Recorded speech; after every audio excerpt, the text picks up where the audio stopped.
Hi, everyone. This is Heather Williams with the California AfterSchool Network, and I just wanted to welcome you to a first of a series of messages that California AfterSchool Network is partnering with the California Department of Education, and we have Michael Funk from the Expanded Learning Division with us. We have been working on a number of ways to provide communication in this unprecedented time. We know there's a lot of questions, a lot of struggles and challenges that as individuals we've been faced with, but also wanting to find ways to support our community. So this is one of the newest ways we are hoping to provide some communication and updates with you, and just an opportunity to chat with you all in the coming weeks. So I'm going to go ahead and turn it over to Michael for a couple minutes. Hello, everyone in our expanded learning family across the state of California. Heather, thank you for hosting this. We cooked up this idea yesterday afternoon, so we're launching it out pretty quickly. It'll be posted also today on the CAN website that Heather will show you briefly. I just wanted to say to all of you during this time that, you know, we're here, we're with you, we're going to have to move through this together, and we will. I think it's really critical to know some of the updates that I'm going to share with you today, because we are having a flood of emails coming in and phone calls, and we understand exactly why. I'll talk more about where we're at in terms of guidance and development, so you know exactly where we're at in the process. But I just want to say, we recognize all of us are seeing some insecurity, some anxiety for those that are trying to balance homeschooling or taking care of loved ones, or maybe elderly parents or neighbors, friends. For those that are potentially furloughed at home without pay, or trying to get on unemployment benefits. For those that are getting paid but unsure what you're allowed to do or what's possible. And for many of you who are concerned about what's the security of my grant and what's happening in these closures. We just want to recognize that those are all understandable. And when we receive the types of questions that we get from you, we welcome them, and we understand, we're trying to understand where you're coming from. I just want to say, I have to be mindful that I have not lost my job. It's obviously that I'm still at the CDE office every day and have that security, and have other points of anxiety that I'm dealing with. But I just want to say, human to humans, that we're on this path together, and we hope this communication will keep what I hold dearly, which is the human side of this work versus the institutional side. And while we have to address institutional questions, I hope we can also continue to stay connected as an ecosystem. And as you know, I believe that, as always, love is important for us to share and get us through this, and figure out ways to love each other, love our families, and love our kids.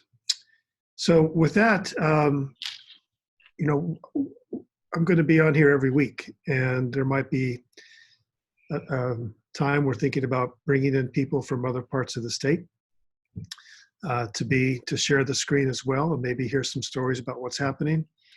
But every week we're committing to come on the screen and give you at least what updates we have verbally. And so one of the things that I've discovered is, you know, we've sent out guidance on March 13th, and another round of language came out with the superintendent's Friday email message to all of the superintendents and county offices of education, which, by the way, is a list that you can sign up for. And it was slightly revised language.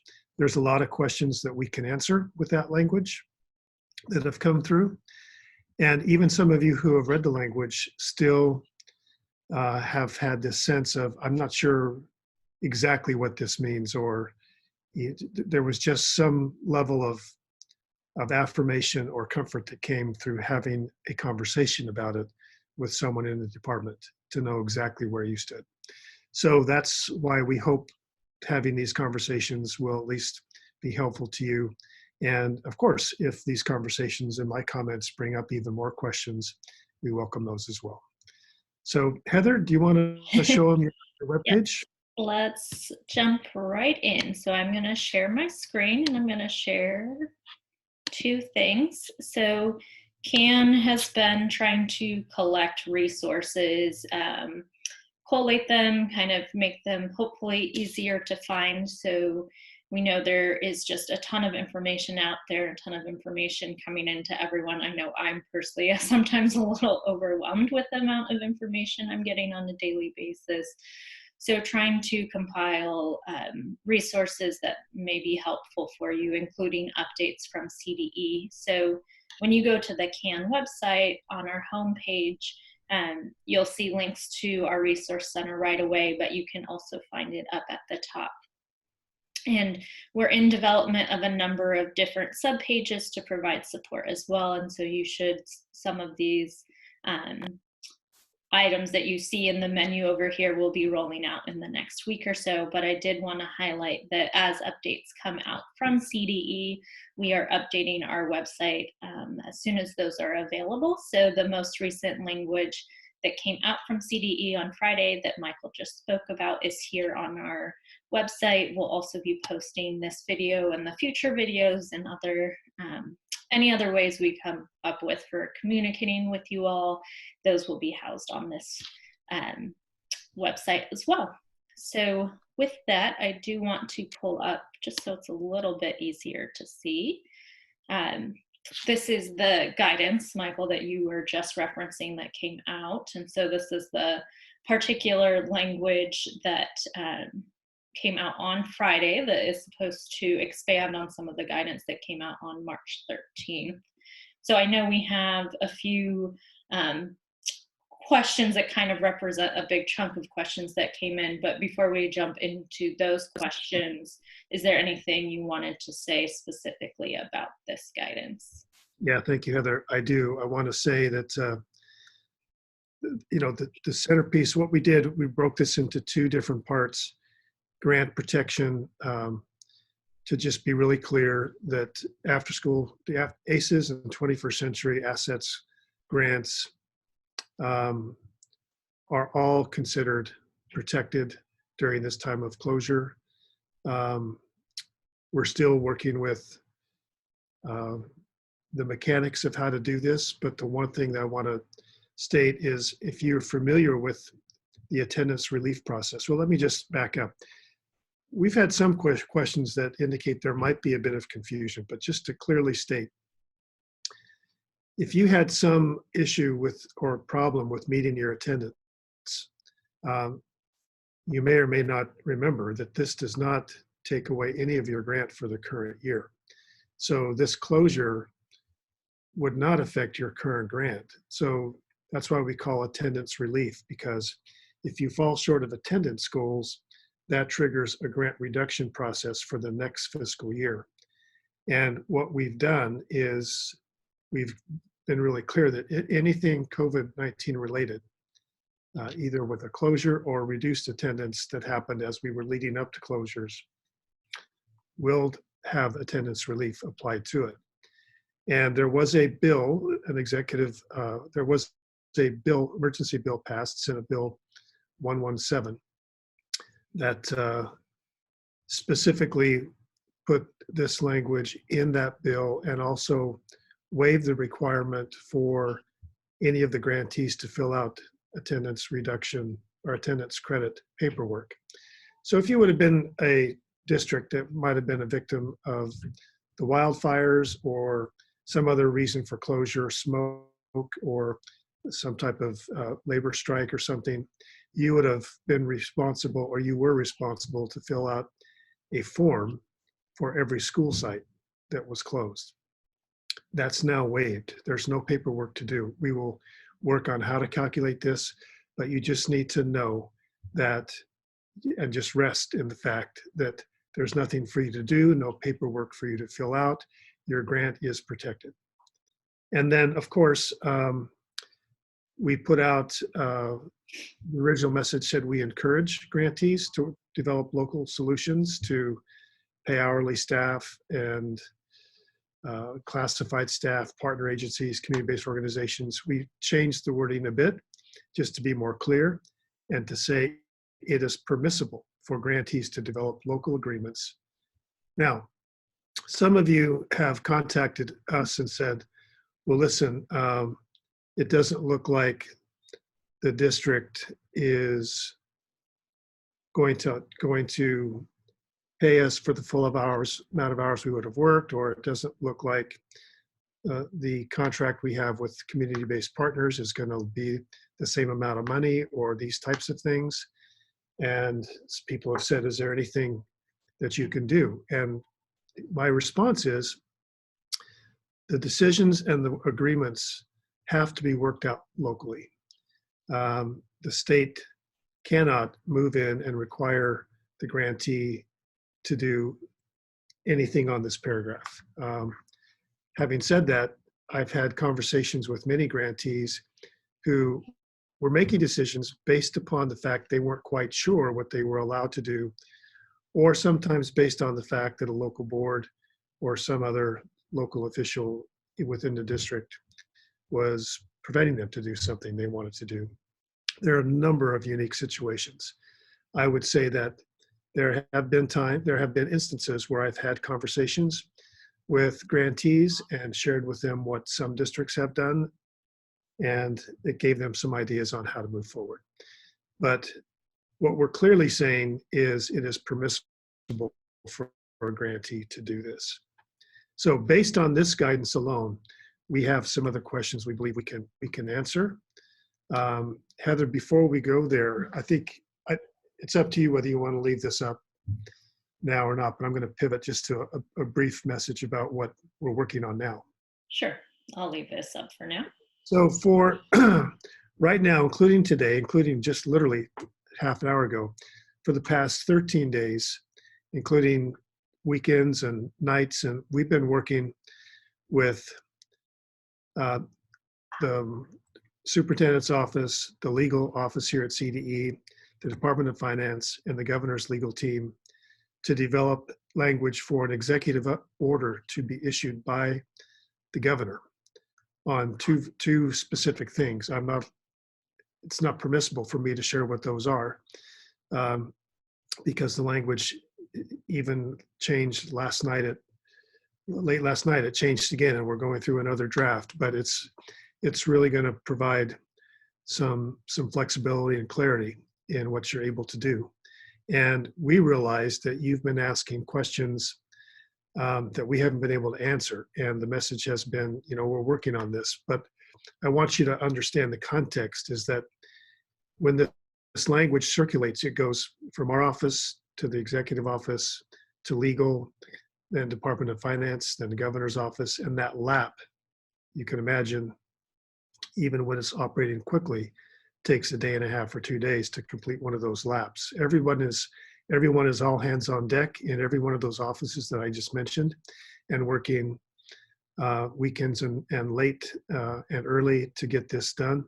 But we've been through, I think we're on our 7th or 8th lap with the language. And so I'm optimistic that we're really close, and I'm optimistic that we will have an executive order within this week. In addition to that, we have put together a document that will have between 11 and 15 specific items of further guidance that will respond to all the different types of questions you've been asking. And the challenge is we have to get the executive order approved first, because the executive order gives us the foundation to give the other guidance items that we're going to list. We have been collecting, we've got 13 examples of what other states have issued for federal guidance. And those are also informing our drafting. So once again, these are things that will be released soon. And when we get the executive order issued and we post our guidance that you've all been waiting for, we will host a live version of this for anyone to come on to and have us walk through those things and be able to submit additional questions, et cetera. So Heather, that's the journey we're on. It is not moving fast enough for any of us. And I just want to acknowledge that for many of you in this time of anxiety, the fact that you're not getting answers to these things is only increasing that level either of anxiety, frustration, maybe even some anger. We understand. Just know that I am almost doing nothing else than working on getting this language through here every day. And if I'm not doing that, I'm usually just talking with folks and responding to questions about this situation. So I hope that, your partners here at the state are doing everything we can to get this out and support you. Well, thanks for sharing that. I know a lot of our programs and staff that we've talked to are facing, challenges and questions on a daily basis. They're figuring out how to navigate those situations, and so are very much looking forward to that guidance that will be coming out. Fingers crossed very soon. So I guess now is a good time to kind of jump into some of these questions. And again, this is kind of a sum of a lot of questions that have been collected over the last couple weeks. And I think there's the kind of first question is around SB 117 and looking for more clarification about guarantees for school partners with existing contracts for support services, such as family engagement, tutoring, lunch supervision, that type of thing. So wondering if you are able to provide any clarification on that. Yeah, so it's permissible for the partner agency to work with the grantee to develop any kind of supports for the community. There will be a list of things that we're recommending in terms of approved activities, but bottom line is help your community. If for some they're staffing grab and go food from the food nutrition services of the school district. There are lots of examples of things that are happening, but there are programs that are contacting their families virtually. Some are actually providing tutoring online. Even just keeping in touch and checking on the well-being of your families and what they need is totally 100% acceptable. For some who are not filling enough hours doing that, they're planning, they're designing activities for whenever this is passed, whenever this curve flattens out and we start to resume back to some sense of our togetherness. What we would encourage you to do is make sure you're still keeping track of the hours and activities that you're doing for your own records. Yeah, there'll be more guidance on that in writing. Great. So I think these next couple questions are a little bit intertwined around summer and supplemental programs. And so I think as there are more messages coming out about schools being closed likely through even the end of May, and even if that's not confirmed statewide, that's a lot of the kind of indicators that are coming out right now is that school's been going to be closed for a while. I think there's a lot of questions around supplemental programs. So just in general, how should summer programs prepare? Are there any sort of timelines for decisions to be made around that? Yeah, so we would encourage people to still plan on something for the summer.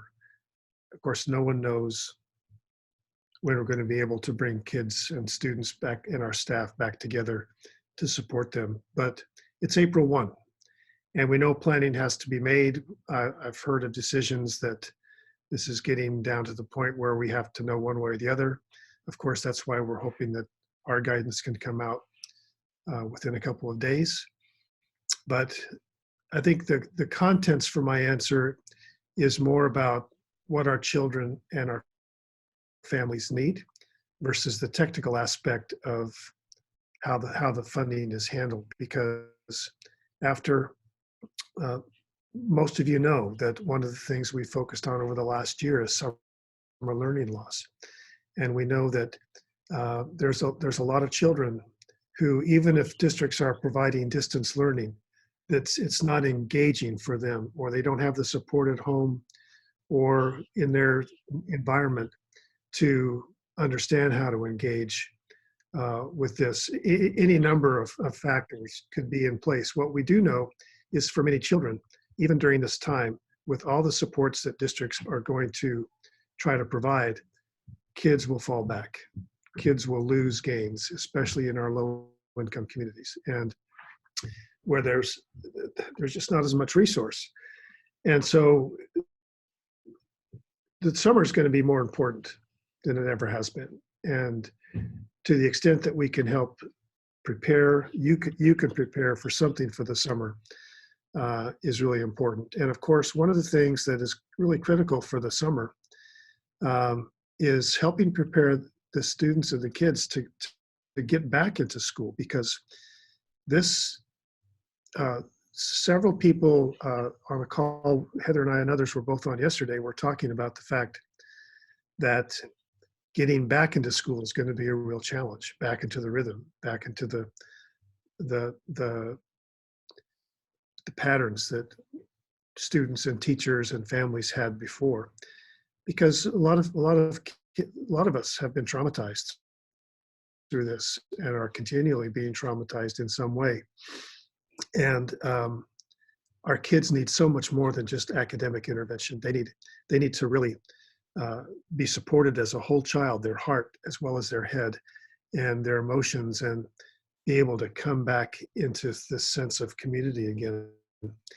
And that we can play, expanded learning should play a huge role in that, and can.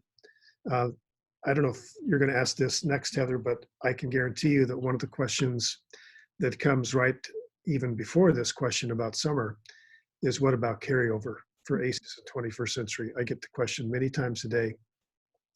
And I can say that we are working specifically on that. I just got off a phone call probably 15 minutes before we started recording this to work with someone who has deep knowledge of the Budget Act and other types of mechanisms that come into play, and with the Ed Code. So we are working to find a way, and we hope that answer is days away as well. We have a pretty clear sense that it's allowable for federal, because federal funds have always been allowed to extend under certain circumstances in certain parameters. The ACES funding, the state funding, has always been spend it by June 30th or lose it. And what comes back to the state goes back into a Prop 98 budget category that's then used the next year for one-time Prop 98 expenses. So we're trying to figure that out. It's a lot to untangle, and this is in addition to the executive orders and the guidance. So I hope to have answers about, are we going to be able to carry some of this money a month or a quarter into the next year? We hope to have that answer within days as well. Right. And then I think kind of even layered on top of all of that, we know a lot of programs have funding for summer, or programs will not expend all of their funding, so they have those questions. But kind of on the flip side, many of our after school programs don't have supplemental funding, but they are hearing some indication that they might be expected to provide services during the summer without additional funds to support this work. So wondering what you might have to offer for that side of the Yeah, I would have to just say that falls into the category of the question that I just, or the response I just gave as far as carryover. There's certainly no additional funding in the system to add to your ACES funding. So the best we can do is try to make sure we preserve it. And that's what we're working on. And then, so I think the next questions, kind of set of questions, there's a lot of questions around kids code and attendance, and do programs have to meet their 60 days and their ADA, and wondering if this falls under this general guidance. Yeah, well, we're going to provide specific kids code grant guidance as well. You will not be held accountable for the days of coding that are missed because of the closure. We'll put out some specific language about that, about what you need to report. And there'll obviously be some kids code money that is not going to be spent because of the closures. And so we're looking at a way to also carry forth that money into the next year. And then I know a lot of questions have come up around more compliance type of oriented questions. So I think you spoke to this earlier, but grant reduction process timelines being adjusted. We're working on some stuff about the reduction process that I hope to be able to share within a couple of days in terms of process, but I can't really comment on it today. And then also adjustments, cancellations to upcoming FPMs that were scheduled. Yeah, we're in consultation with FPM, the Federal Program Monitoring Process, and school districts are on a list. They're notified at the start of the year that you're scheduled for an FPM review. I can guarantee you that some of those have been moved online and some of those have been canceled or will be canceled out of recognition of, we could go ahead and do it online, but that doesn't mean that your staff would be safe if they had to go into the office and produce and upload documents. So I would say that if you're scheduled for an FPM, then reach out directly to your CDE staff and we will get you a specific, because they are a case-by-case basis decided in consultation with the FPM office here at CDE.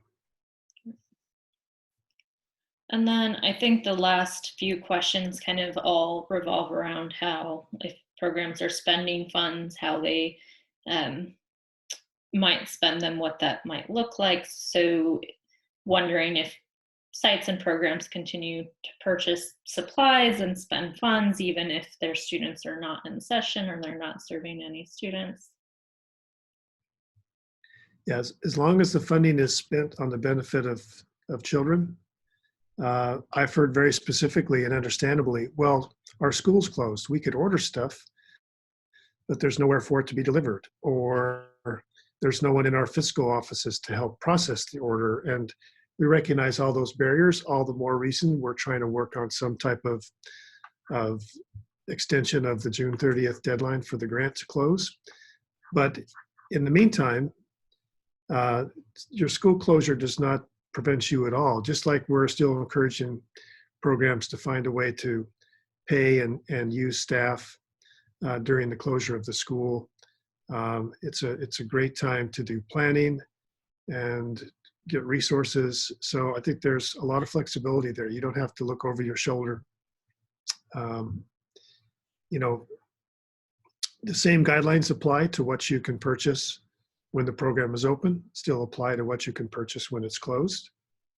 But if you can purchase materials and supplies for the program in accordance to the current guidelines, when the building is closed, the answer is yes. Yep. And then if programs are trying to provide support, I'm wondering how after school staff can help families during these school closures.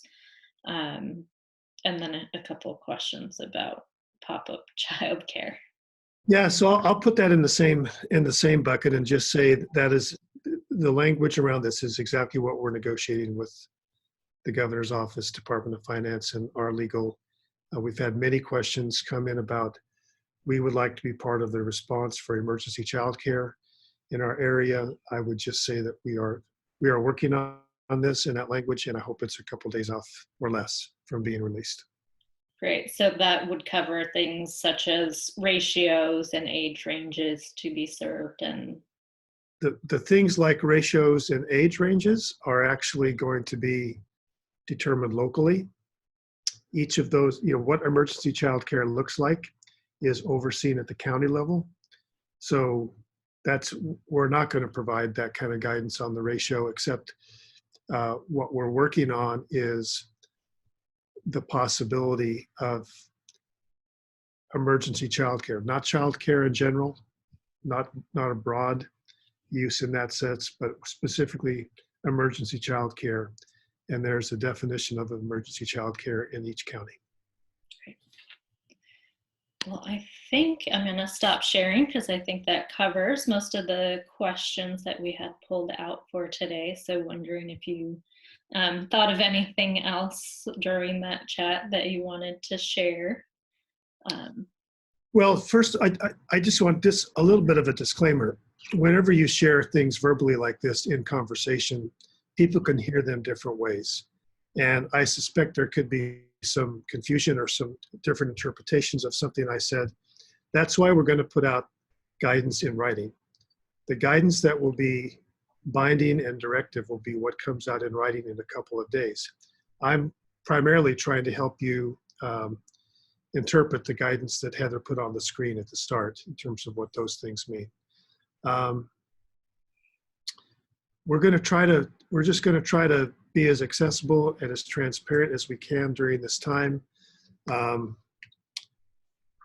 just want to say again, thank you to the California AfterSchool Network for hosting this opportunity and this platform.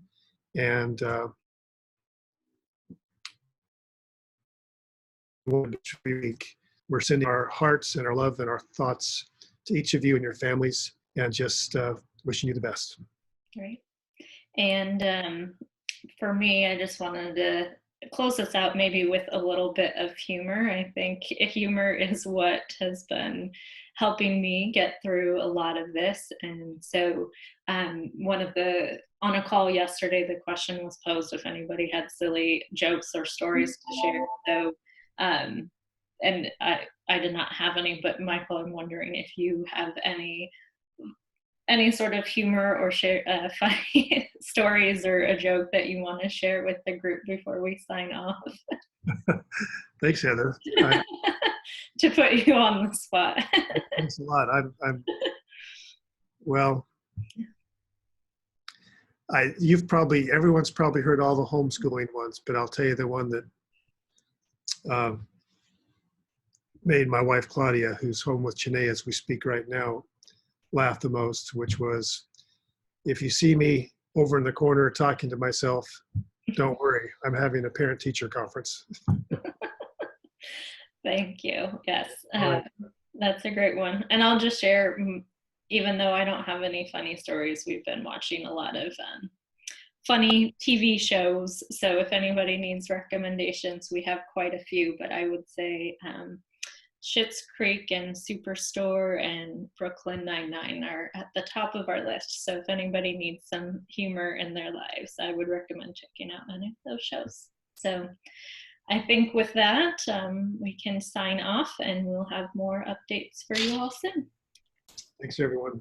Thanks.